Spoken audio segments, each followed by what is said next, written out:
sumber pengharapanku, penolongku, ya Allahku, tiada yang sepertimu.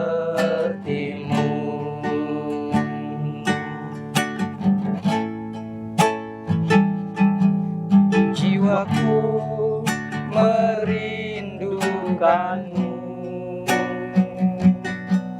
ya Allah yang hidup. Jiwaku haus kepadamu, ya Allah yang hidup. Kami bersyukur, ku bersyukur kepadamu, sumber pengharapanku, penolongku, ya Allahku, tiada yang sepertimu. Kami bersyukur, ku bersyukur kepadamu, sumber pengharapanku, penolongku, ya Allahku, tiada yang sepertimu, tiada yang sepertimu, tiada yang sepertimu.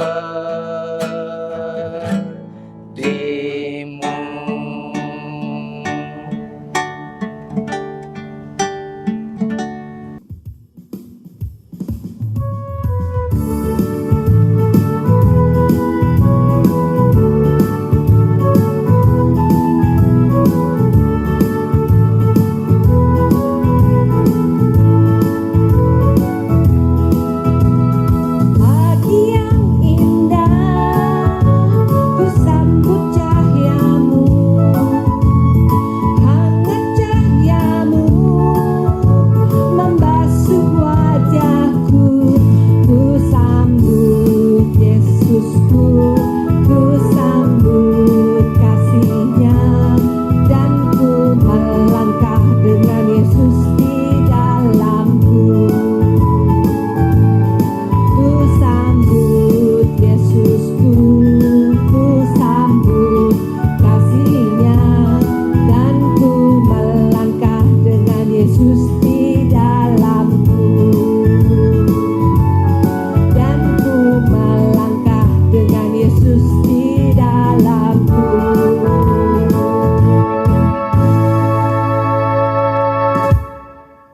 Shalom saudara-saudara kekasih dalam Tuhan Yesus Kristus.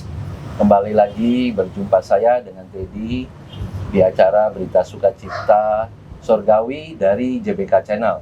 Nah, hari ini saya kembali ditemani oleh sahabat-sahabat saya. Yang pertama ini Bang Holas.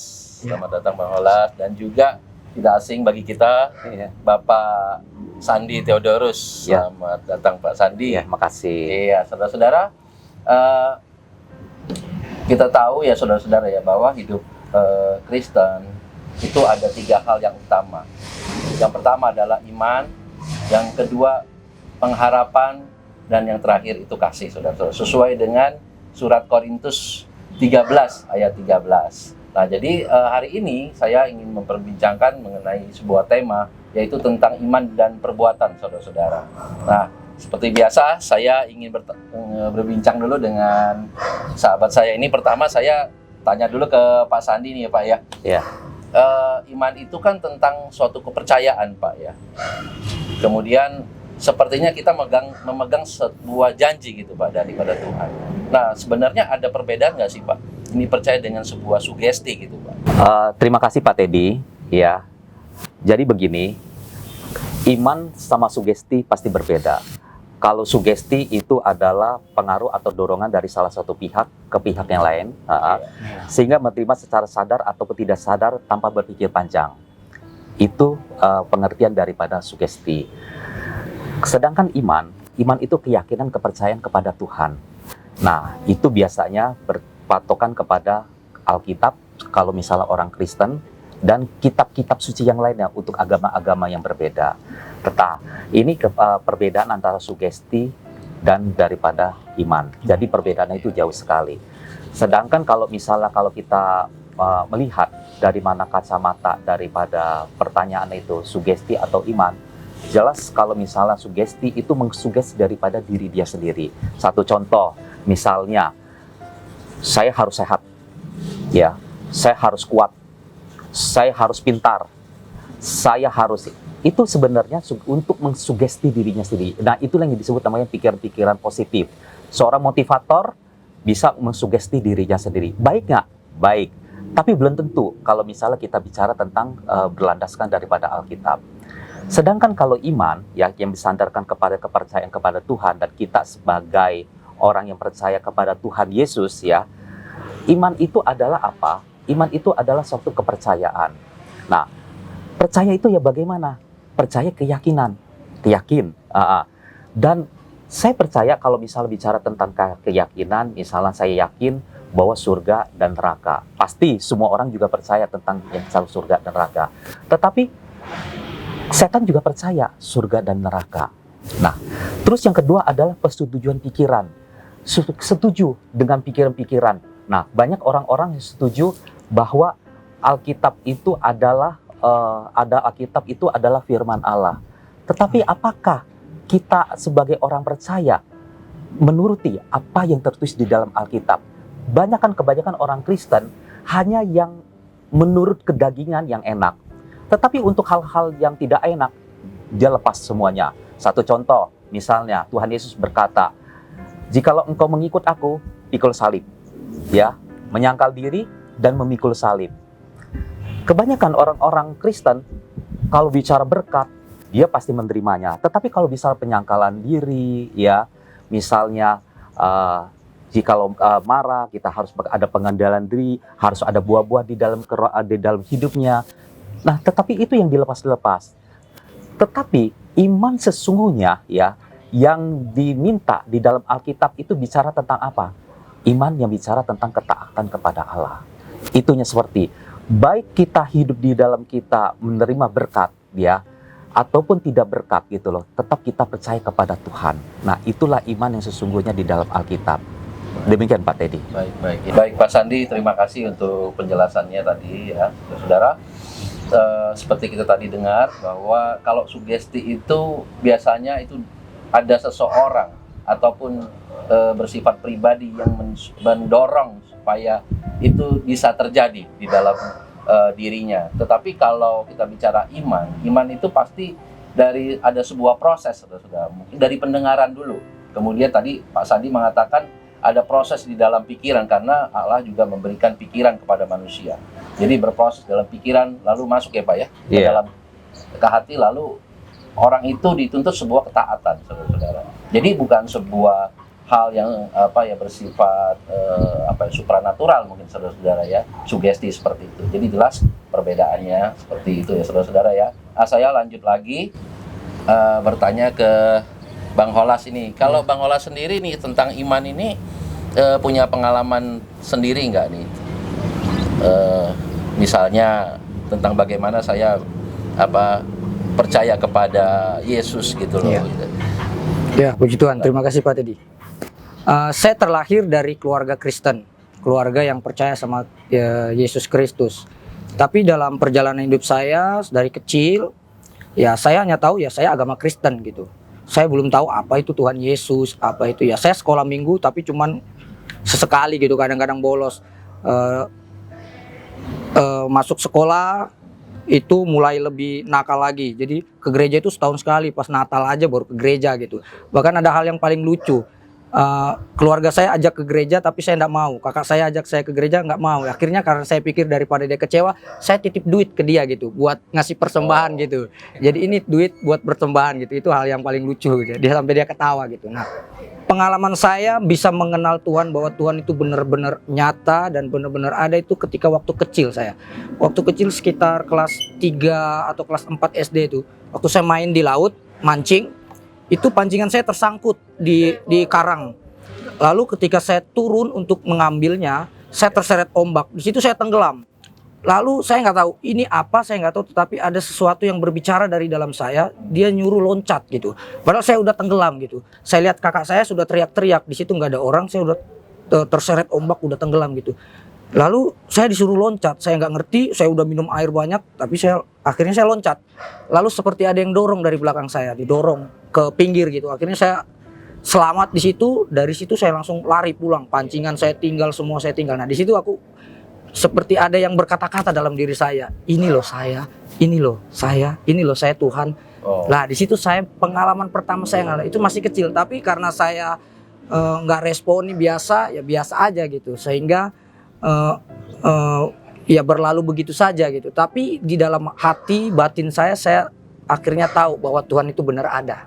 Iya, ya luar biasa tadi pengalaman Bang Holas ya.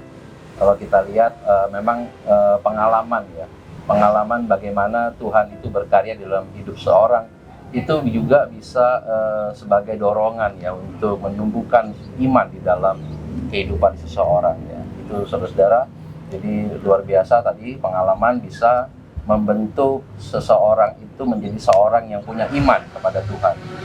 Demikian saudara-saudara, saya lanjutkan lagi pertanyaannya ke Pak Sandi dulu ya Pak ya. Iya.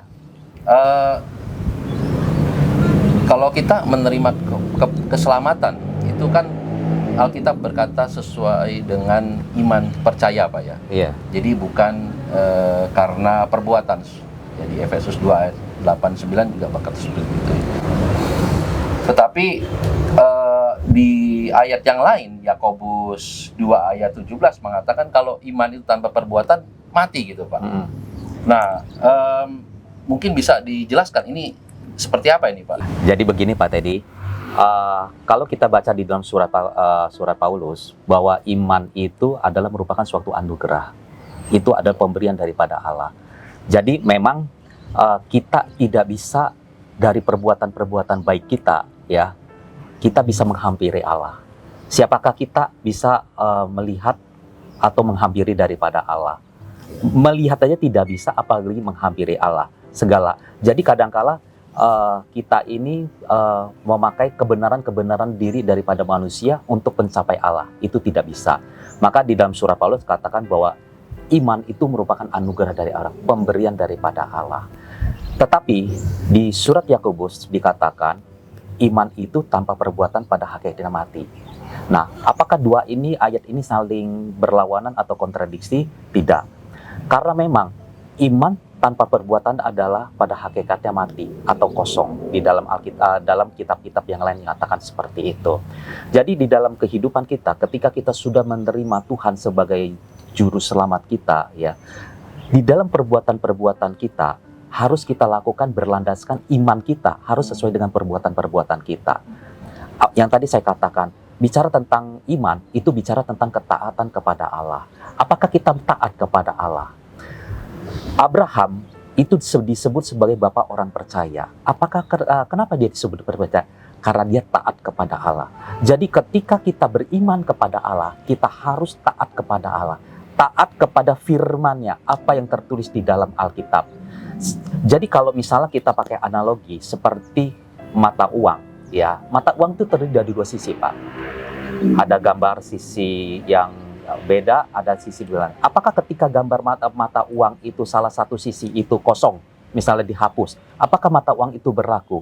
Tidak, ya. Jadi tetap iman begitu juga. Perbuatan tanpa iman itu percuma saja. Begitu juga iman tanpa perbuatan pada hakikatnya juga percuma aja, sia-sia aja. Dan itu tidak berguna sama sekali.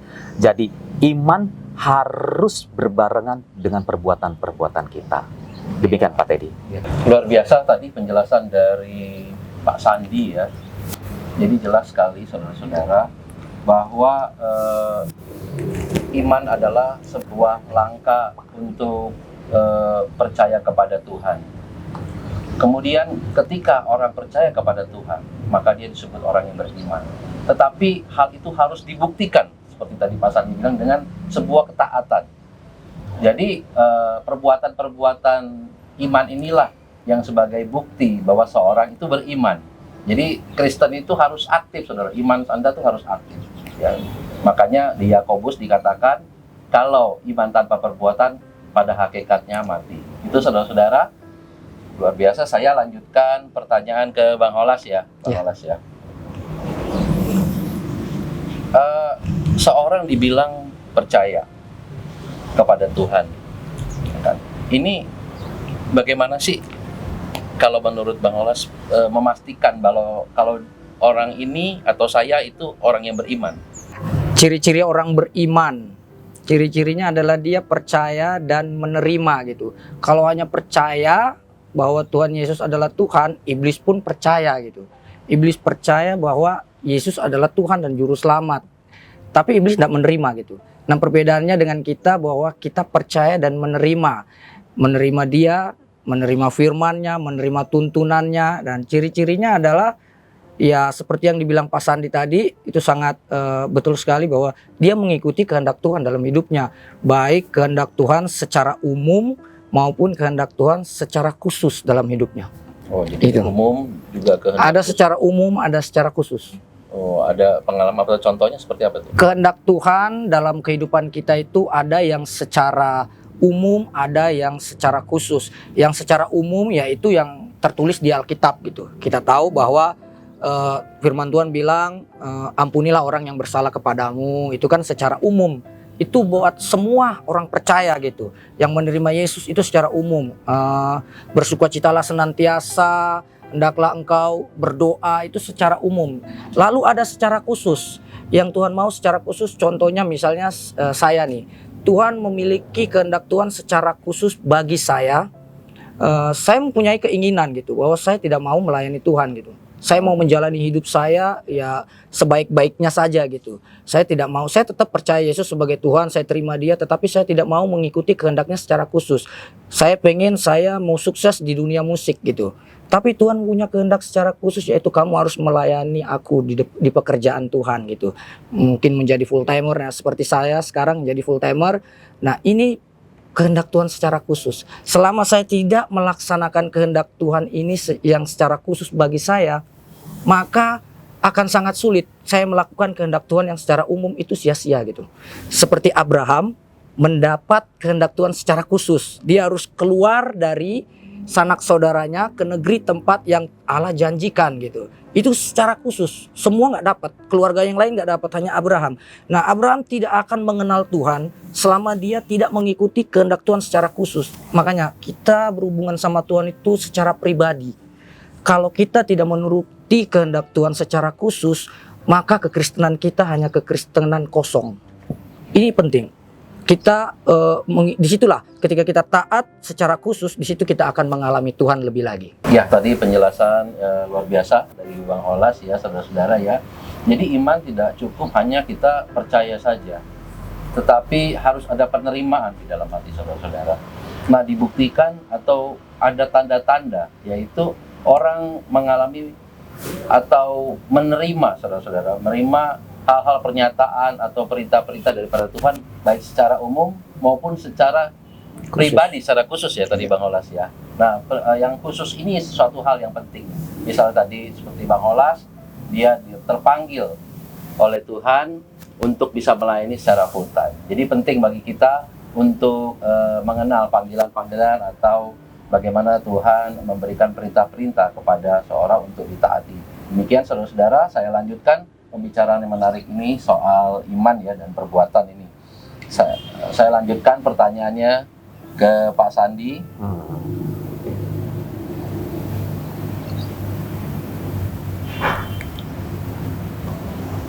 Pak Sandi, hidup oleh iman itu juga kita bagaimana kita memegang janji Tuhan ya Pak ya. Tetapi oleh beberapa orang ini dianggap sebuah kebodohan ini Pak. Iya. Sementara kan katanya kita tuh masih hidup di dunia. kenapa sih kita harus repot-repot punya iman begitu? Iya. Bagaimana Pak? Oke.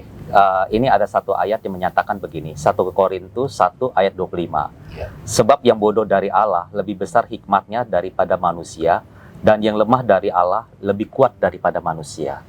Satu contoh ciptaan Allah yang begitu lemah menurut pandangan manusia, yaitu semut. Ya.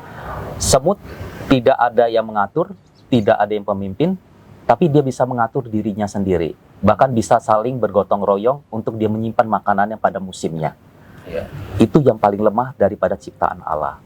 Sekarang penelitian sekarang, manusia yang menganggap dirinya lebih pintar ya daripada ciptaan yang lainnya. Menurut penelitian sekarang bahwa kehidupan manusia itu bukan dari segi IQ saja. Iya. Tetapi juga ada namanya EQ, bahkan penelitian yang terakhir itu adalah SQ. Jikalau kita seorang anak, dulu kita cekokin dengan anak itu harus cerdas pemikirannya, pintar gitu. Tetapi di dalam segi-segi sosialisasi, di dalam pergaulan dan sebagainya, nggak bisa seperti itu. Kita melihat daripada anak-anak yang sekarang, orang yang cerdas, orang yang pintar di ranking sekolah, betul kan? Apakah mereka berhasil di dalam kehidupannya? Belum tentu. Nah, makanya ada yang namanya EQ. EQ itu adalah bicara tentang emosi, ya, bicara tentang emosi. Sehingga anak-anak yang tadinya IQ-nya cerdas dan dia bisa mengendalikan diri emosinya, sabar, bahkan toleransi dengan teman-temannya dan sebagainya itu, sehingga kehidupan sosialnya bisa lebih harmonis dengan teman-teman satu kerjanya, misalnya di kantor antara atasan dan bawahan. Itu sehingga bisa di dalam sebuah perusahaan itu dicari bukan IQ saja, tetapi EQ juga. Tetapi penelitian sekarang bukan mengatakan IQ dan EQ aja, tetapi juga ada SQ. Ya, kenapa tangga SQ ini sangat penting di dalam kehidupan daripada orang-orang, khususnya orang-orang percaya seperti itu? Karena sadar bahwa SQ itu yang menentukan sebenarnya daripada IQ dan pada EQ-nya gitu loh. Bagaimana spiritualnya ya kehidupan dia. Satu contoh, ketika dia cerdas ya, ketika dia emosinya sudah stabil, benar kan? Tetapi hubungannya ya, hubungan dengan Tuhan itu bagaimana? Ada rasa takut nggak dia dengan Tuhan? Misalnya satu contoh, seorang karyawan, dia cerdas, pintar sekali gitu ya. Oh, terus dalam segi sosialnya sabar ya, murah hati dan sebagainya, sehingga di teman-teman kantornya sangat senang. Tetapi spiritualnya nggak baik. Satu contoh, korupsi, ya, manipulasi. Nah, itu bicara tentang spiritual. Bayangkan kita lihat, apakah orang-orang yang di KPK, orang-orang yang dan sebagainya itu adalah orang yang bukannya IQ. Jelas itu orang IQ-nya sangat tinggi, gitu loh. Emosi ya, segi sosial sangat luar biasa, hubungan sosial. Tetapi SQ-nya, nah sekarang ini, jadi di dalam kehidupan dari pertanyaan Bapak adalah apakah sekarang ini untuk kehidupan daripada dunia ini ya tentang hubungannya dengan Tuhan itu penting sekali. Jelas itu penting dan itu menentukan sekali di dalam kehidupan kita sebagai orang percaya. Ya luar biasa ya saudara-saudara, tadi penjelasan Pak Sandi bahwa iman itu tidak diukur daripada kecerdasan IQ atau bahkan secara emosi ya Pak Sandi ya. Yeah. Tetapi lebih banyak bersifat spiritual, sehingga ada sebuah kerelaan ya, tadi keinginan untuk menerima Tuhan itu ya saudara-saudara, di dalam hatinya saudara-saudara. Jadi tidak ada hubungan iman itu dengan kecerdasan secara IQ maupun secara EQ, tetapi ini bersifat spiritual. Jadi ya bahasanya adalah kecerdasan spiritual saudara-saudara. Jadi bagaimana penerimaan kita semua ya, percaya tadi dan juga yakin dan taat saudara-saudara di dalam kita memiliki iman kepada Tuhan. Demikian saudara-saudara, luar biasa tadi pembicaraan kita. Terakhir saya akan bertanya ke Bang Olas nih ya, Bang Olas ya. Kita tahu orang Kristen itu kan percaya kepada firman Tuhan, dan juga sering melihat tanda-tanda ajaib daripada Tuhan gitu. Dan seringkali orang Kristen juga mengklaim janji-janji Tuhan dengan dua hal ini gitu loh, melalui dua hal ini. Apakah ini wajar atau cukup Maksudnya cukup hanya mengklaim percaya saja gitu. Iya, betul sekali. Ya, saya mau coba kembali ke awal dulu, apa itu iman gitu. Pertama kita harus tahu ya, iman itu timbul dari mana gitu. Seperti yang dibilang Pak Teddy tadi, ada iman yang bersifat pikiran, mental gitu. Nah, iman yang dari Tuhan itu adalah iman yang timbul dari pendengaran firman Tuhan. Bagaimana ketika ada unsur ilahi masuk ke dalam diri kita, efeknya akan menimbulkan iman gitu. Nah, artinya ini adalah imannya Yesus yang di dalam kita yang menjadi iman kita. Nah, lalu di situ ada langkah. Ketika misalnya contoh, ketika ada seorang yang mendapat firman Tuhan secara khusus misalnya, kamu akan mempunyai showroom mobil besar. Nah, dia menerima nubuatan itu. Dia menerima dari hamba Tuhan nubuatan itu. Lalu padahal kondisi atau situasi dia sedang dalam kemiskinan gitu. Tapi dia menerima firman itu. Nah, itu masuk, jika itu benar dari Allah, itu masuk dan itu akan menimbulkan iman dalam dirinya ketika dia menerima. Nah, tetapi dalam perjalanannya dia harus taat langkah demi langkah sama Tuhan. Nanti Tuhan akan suruh dia, kamu sekarang buka tambal ban. Ini contoh misalnya, kamu buka sekarang bengkel tambal ban. Ini bertentangan dengan iman yang dia terima gitu. Loh, kok saya akan memiliki showroom besar tapi kok suruh buka bengkel tambal ban gitu. Lalu karena dia taat, yaitu tadi firman Tuhan harus sama perbuatan. Karena dia taat, akhirnya dia melakukan. Naik lagi, nanti Tuhan berkati melalui tambal ban itu menjadi bengkel. Naik lagi menjadi bengkel. Begitu sistem kerja Tuhan itu step by step. Tujuannya agar supaya kita bergantung penuh sama Tuhan gitu. Jadi iman yang kita terima, apa perkataan iman yang kita terima itu?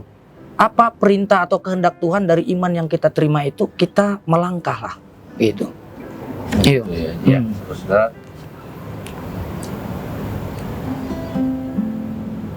Ya, saudara-saudara, tadi saya coba menyimpulkan dari pembicaraan atau tadi yang sudah disampaikan Bang Olas ya, bahwa iman itu harus kita juga merespon ya dengan langkah-langkah iman, saudara-saudara. Tidak bisa kita hanya percaya, melihat hal-hal yang ajaib, tetapi ketika iman itu timbul di dalam hati kita tentang segala sesuatu pernyataan-pernyataan Allah, kita harus merespon dengan tindakan-tindakan juga, saudara-saudara. Tindakan-tindakan iman yang melalui tadi ketaatan yang progresif tadi ya, step by step ya. Step by step. Inilah saudara-saudara pembicaraan kami di hari ini mengenai iman dan perbuatan. Namun sebelum saya mengakhiri, saya ingin membacakan sebuah ayat di Alkitab dari Yakobus 2 ayat 14 yang berkata, apakah gunanya saudara-saudaraku jika seorang mengatakan bahwa ia mempunyai iman padahal ia tidak mempunyai perbuatan? Dapatkah iman itu menyelamatkan dia? Jadi iman itu saudara-saudara bukan hanya kita memegang kuat janji-janji Tuhan, tetapi bagaimana kita bisa mewujudkan iman itu melalui perbuatan-perbuatan kita yang dapat membuktikan bahwa kita memang orang yang beriman. Demikian saudara-saudara, pembicaraan kami yang menarik di hari ini, semoga memberkati kita semua. Shalom, sampai jumpa. Tuhan Yesus memberkati.